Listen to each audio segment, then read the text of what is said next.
आज से 500 साल पहले बनाई गई एक फेमस पेंटिंग मोनालिसा।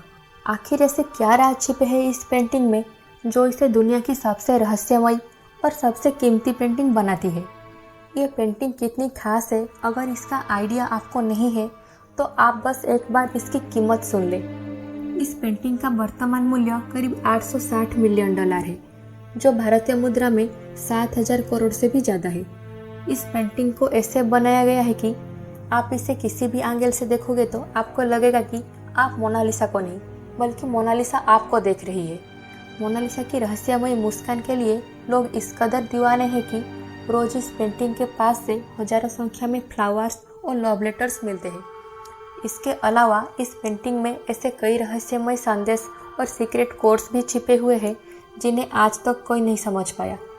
आखिर ये मोनालिसा कौन थी और इस पेंटिंग में ऐसा क्या राज छिपा है जिन्हें पिछले 500 साल से सुलझाने की कोशिश की जा रही है। इस वीडियो को आखिर तक जरूर देखना। आज हम मोनालिसा पेंटिंग के 500 साल पुरानी रहस्य से पर्दा उठाएंगे और इसके बारे में कुछ ऐसे रोचक बातें भी जानेंगे जो वाकई आपको हैरानी में डाल देगी। लेकिन इन रहस्यों को जानने से पहले हम इस फेमस पेंटिंग को बनाने वाले महान कलाकार लियोनार्डो डा विंसी के बारे में बात करते हैं, जिन्हें दुनिया की सबसे इंटेलिजेंट लोगों में से एक माना जाता है। डा विंसी एक ही समय में एक हाथ से लिख सकते थे और साथ साथ दूसरी हाथ से पेंटिंग कर सकते थे। वो अपनी पेंटिंग्स के जरिए दुनिया के लिए कुछ ना कुछ संदेश जरूर छोड़ जाते थे। और मोनालिसा की अगर बात करें तो इन्होंने इस पेंटिंग को सन 1503 में बनाना शुरू किया था और 16 साल बाद सन 1519 को इस पेंटिंग को कंप्लीट किए बिना ही इस दुनिया से चल बसे। इसमें से सबसे ज़्यादा समय यानी कि 12 साल डा विंसी ने मोनालिसा की होंठ बनाने में लगा दिए थे। डा विंसी एक महान कलाकार होने के साथ साथ एक बेहतरीन लेखक भी थे, लेकिन उन्होंने अपनी इस आखिरी पेंटिंग के बारे में कभी कुछ नहीं लिखा। आखिर वो मोनालिसा पेंटिंग के जरिए दुनिया को क्या संदेश देना चाहते थे, ये अपने आप में ही एक रहस्य है। अब हम मोनालिसा पेंटिंग से जुड़ी कुछ ऐसे रहस्य के बारे में बात करेंगे जो शायद ही आपने पहले कभी सुनी होगी। नंबर 16। 23 जून 1852 को एक यंग फ्रेंच आर्टिस्ट ने पेरिस के एक होटल की चौथी मंजिल से कूदकर अपनी जान दे दी। वो मोनालिसा की रहस्यमय मुस्कान के लिए पागल था। उसने एक सुसाइड नोट भी छोड़ा था जिसमें उसने मोनालिसा के लिए अपनी प्यार और सालों की इंतजार की बात की थी। कुछ लोग ये भी कहते हैं कि मोनालिसा की तस्वीर को ज़्यादा देर तक देखने से वो हिप्नोटाइज हो जाते हैं। नंबर 15। आज तक ये बात एक रहस्य है कि आखिर मोनालिसा कौन थी, मतलब डा विंसी ने ये किसकी तस्वीर बनाई थी। ज़्यादातर स्कॉलर्स का ये मानना है कि इस पेंटिंग में जिस औरत की तस्वीर है वो एक इटालियन महिला लिसा जियोकोंडो थी और एक थ्योरी के मुताबिक मोनालिसा लियोनार्डो डा विंसी के खुद की तस्वीर है, मतलब उन्होंने इस पेंटिंग में खुद को एक औरत के रूप में बनाया है। इसके अलावा भी मोनालिसा के बारे में बहुत सारे अनुमान लगाए गए हैं, लेकिन सच क्या है ये जानने के लिए हम हिस्ट्री में 500 साल पीछे चलते हैं। मोनालिसा के बारे में सबसे पुरानी जानकारी डा विंसी के स्टूडेंट सालाई के एक हैंड रिटन नोट से मिलती है। सालाई ने उसमें ये लिखा था कि सन 1524 में उसके पास ला जियोकोंडा नामक एक औरत की पेंटिंग थी जो डा विंसी ने मरते वक्त उसे दी थी। सालाई ने अपनी नोट पर मोनालिसा का नाम कहीं भी नहीं लिखा था। अब सवाल ये उठता है कि सालाई जिस पेंटिंग के बारे में बात कर रहा था क्या वो मोनालिसा ही थी। मोनालिसा के बारे में एक और सबूत भी इतिहास में मिलता है। सन 2005 में जर्मनी के हाइडेलबर्ग यूनिवर्सिटी के एक स्कॉलर को एक 500 साल पुरानी किताब के अंदर एक हैंड रिटन नोट मिला जो डा विंसी के समय का ही लिखा हुआ था।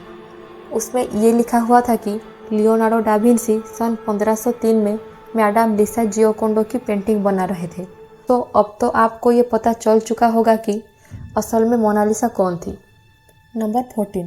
पेरिस के लूव्र म्यूजियम में जो दुनिया की सबसे कीमती और सबसे मशहूर पेंटिंग रखी हुई है, जिसे सालों से हम मोनालिसा समझते आए हैं, क्या वो वास्तव में मोनालिसा है?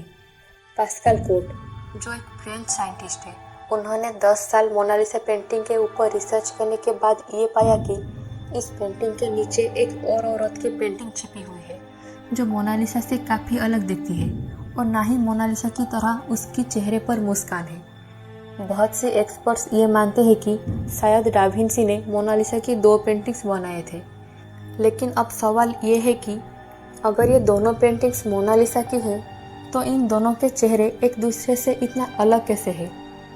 इस क्लेम के ऊपर कुछ भी कमेंट करने से लूव्र म्यूजियम में मना कर दिया है। नंबर 13। कुछ साल पहले एक हिस्टोरियन ये क्लेम करके सबको हैरानी में डाल दिया कि मोनालिसा पेंटिंग के बैकग्राउंड में जो इमेज धुंधली दिखाई देती है, दरअसल उसमें एक ब्रिज को दिखाया गया है जो इटली में स्थित है। इसके नीचे सीक्रेटली लिखा हुआ है 72, जो 1472 में आई एक बहुत बड़ी फ्लड को रिप्रेजेंट करता है। असल में यही वो ब्रिज था जो फ्लड के समय टूट गया था और इसे पेंटिंग के बैकग्राउंड में दिखाया गया है। नंबर 12। मोनालिसा के बारे में जो सबसे हैरान कर देने वाली बात है वो है मोनालिसा की रहस्यमय मुस्कान, जो अलग अलग एंगल से देखने पर अलग अलग नजर आती है, मतलब बदलती रहती है। कुछ लोगों को इस मुस्कान में इनोसेंस दिखा, तो कुछ लोगों को इसमें कोई गहरी राज छिपा सा दिखा, और कुछ लोगों को मोनालिसा की स्माइल में एक उदासी नजर आया।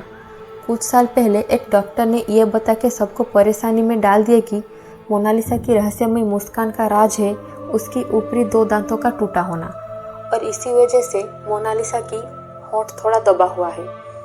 हार्वर्ड का एक न्यूरोसाइंटिस्ट के मुताबिक मोनालिसा की मुस्कान नहीं बदलती, बल्कि लोग मोनालिसा की तस्वीर को जिस अंदाज में देखना चाहते हैं वैसा ही भाव मोनालिसा के चेहरे में उनको दिखाई देती है।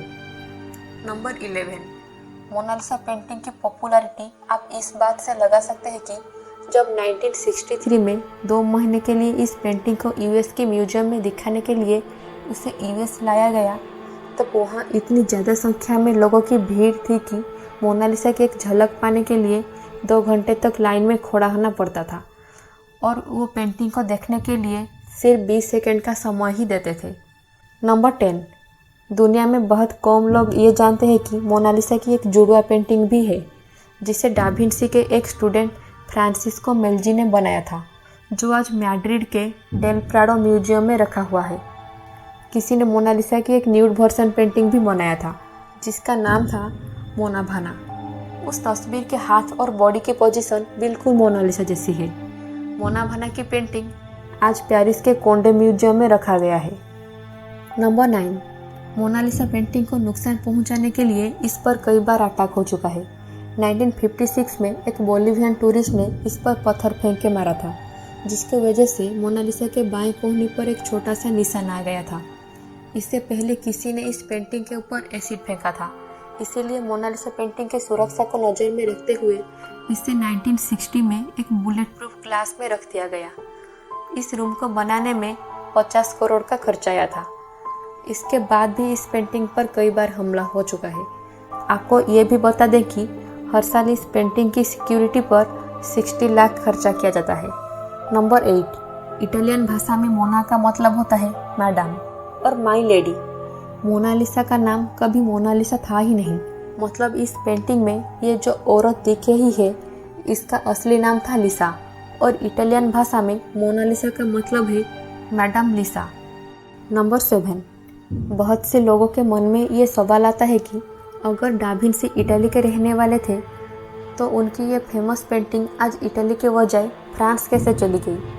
असल में सन 1516 में फ्रांस के राजा किंग फ्रांसिस के इन्विटेशन पर डाविंसी इटली से फ्रांस चले गए थे। वो मोनालिसा पेंटिंग को भी अपने साथ ले गए और वहाँ अपनी पेंटिंग पर काम करते रहे। 1519 में इस पेंटिंग को कंप्लीट किए भी नहीं डाविंसी की फ्रांस में मृत्यु हो गई। उनके मरने के बाद इस अधूरी पेंटिंग को उनका एक स्टूडेंट सालाई को सौंप दिया गया। कुछ हिस्टोरियंस के मुताबिक सालाई ने किंग फ्रांसिस से 4000 सोने की मुद्रा लेकर उन्हें ये पेंटिंग बेच दिया था। इसके बाद ये मास्टरपीस फ्रांस के राजाओं के प्राइवेट कलेक्शन का एक हिस्सा बन गया था। कहा जाता है कि किंग फ्रांसिस ने इस पेंटिंग को खरीदने के बाद उसे अपने बाथरूम के दीवार पर लगवा लिया था। हालांकि इस बात में कितनी सच्चाई है उसका सबूत इतिहास में मौजूद नहीं है। बताया जाता है कि इस पेंटिंग नेपोलियन बोनापार्ट को इतनी ज़्यादा पसंद आई थी कि उन्होंने इसको अपने बेडरूम में ही रखा था।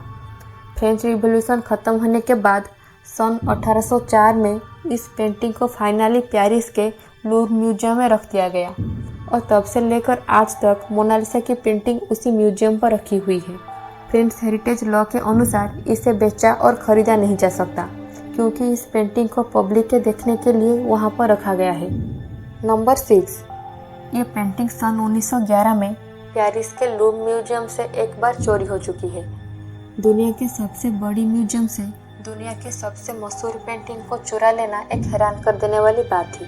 तब इन्वेस्टिगेशन के लिए इस म्यूजियम को 1 वीक के लिए बंद कर दिया गया। असल में मोनालिसा को लूव्र म्यूजियम का एक वर्कर विंसेंजो पेरुगिया ने चुराया था, जो इटली के नागरिक था। 2 साल बाद उसे तब पकड़ा गया जब वो मोनालिसा को लेकर इटली के फ्लोरेंस शहर के आर्ट म्यूजियम में बेचने जा रहा था। सन 1914 को मोनालिसा की पेंटिंग को वापस पेरिस के लूव्र म्यूजियम पर लाया गया। नंबर 5, मोनालिसा पेंटिंग को बनाने में लियोनार्डो डा विंसी 30 से भी ज़्यादा लेयर्स का इस्तेमाल किए थे और सभी लेयर इंसानी बालों से भी ज़्यादा पतले हैं। इस खूबसूरत पेंटिंग पर आपको एक भी ब्रश का निशान दिखने को नहीं मिलेगी, क्योंकि डा विंसी ने इसे एक खास टेक्निक से बनाए थे, जिसे स्फुमाटो टेक्निक कहते हैं। इस टेक्निक में कलर्स को एक दूसरे में इस तरह ब्लेंड कर दिया जाता है कि ब्रश का निशान और आउटलाइन दिखना मुश्किल हो जाता है। नंबर 4, मोनालिसा पेंटिंग जो दुनिया की सबसे कीमती पेंटिंग है, इसकी साइज इतनी भी बड़ी नहीं है। ये एक 30 बाई 21 इंचेस की पेंटिंग है और इसका वजन 8 किलोग्राम है। इस पेंटिंग को पेपर और कैनवास पर नहीं बनाया गया है, बल्कि इसे पॉपुलर लकड़ी के पैनल पर ऑयल पेंट किया गया है। नंबर 3, इस पेंटिंग की राइट आई को जब आप मैग्नीफाइंग ग्लास में जूम करके दिखोगे तो आपको इसमें LV लिखा हुआ दिखेगा, जिसका मतलब है लियोनार्डो डा विंसी। लेफ्ट आई को जूम करने पर आपको इसमें CE या B जैसा कुछ लिखा हुआ मिलेगा, लेकिन असल में ये क्या लिखा है इसका सही जवाब आज तो किसी को नहीं मिला। नंबर 2, इस 500 साल पहली फेमस पेंटिंग में एक खास बात यह है कि आपको मोनालिसा की आईब्रो या आईलैशेस दिखने को नहीं मिलेगी। कुछ हिस्टोरियंस के मुताबिक डा विंसी ने आईब्रो और आईलैशेस हल्के रंग से बनाए थे, जो समय के साथ साथ तस्वीर की कई बार साफ सफाई होने की वजह से गायब हो गए। नंबर 1, एक थ्योरी के मुताबिक इस पेंटिंग के लेफ्ट साइड में इटालियन भाषा में सीक्रेटली लिखा हुआ है ला रिस्पोस्ता सी ट्रोवाकियो, जिसका मतलब होता है द आंसर इज हियर, यानी उत्तर यहाँ है। आखिर डा विंसी किस उत्तर की बात कर रहे थे? एक वेबसाइट पैरानॉर्मल क्रूसिबल ने यह बताया कि जब मोनालिसा पेंटिंग के लेफ्ट साइड को मिरर से जुड़ा जाता है तो हमें एक एलियन इमेज दिखाई देती है, और ये एलियन इमेज उसी जगह पर बनती है जहाँ वो सीक्रेट मैसेज छिपा है, यानी ला रिस्पोस्ता सी ट्रोवाकियो। लेकिन ये बस एक कोइंसिडेंस है या कोई रहस्य, ये तो कोई नहीं जानता। मोनालिसा पेंटिंग के रहस्य से बाद में पर्दा उठेगा या नहीं, ये तो समय ही कहेगा। लेकिन मोनालिसा की तस्वीर आपको कैसी दिखती है, यह हमें कमेंट सेक्शन में ज़रूर बताना। अगर आपको ये वीडियो अच्छी लगी तो लाइक और शेयर ज़रूर करना, और चैनल को सब्सक्राइब करे बिना मत जाना।